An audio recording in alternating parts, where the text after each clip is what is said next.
Surfing and Virginia Beach. Obviously not one of the greatest spots in the world for waves, but those that have surfed here over the years have memories city kids will never have. One of the great memories, one of the great legends, is a fella named Pete Smith. Pete grew up right on the boardwalk. His parents ran the old Albemarle Hotel at 24th Street. Back in the 40s and 50s, Pete worked, ate, and sometimes slept right down by the ocean. My uncle, John Smith, was one of the four that first started the beach service back in the 30s, I think.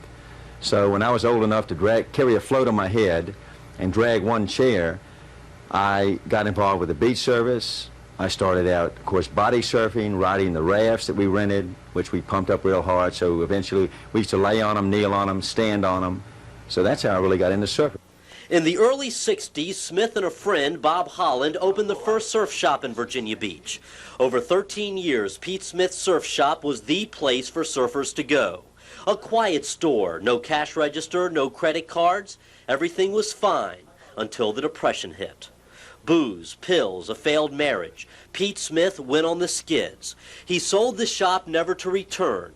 He only drives by, sees the sign, and remembers.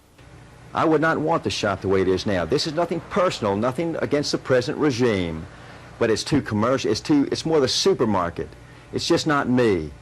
I'm more the country store. I like a casual, friendly, and if I can eke out a living in that motif, so to speak, thank God.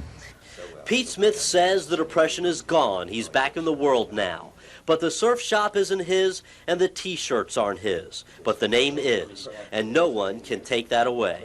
What I would like, most of all, Bruce, really, if this was my epitaph, I would love to have him say, Pete Smith, a damn nice guy.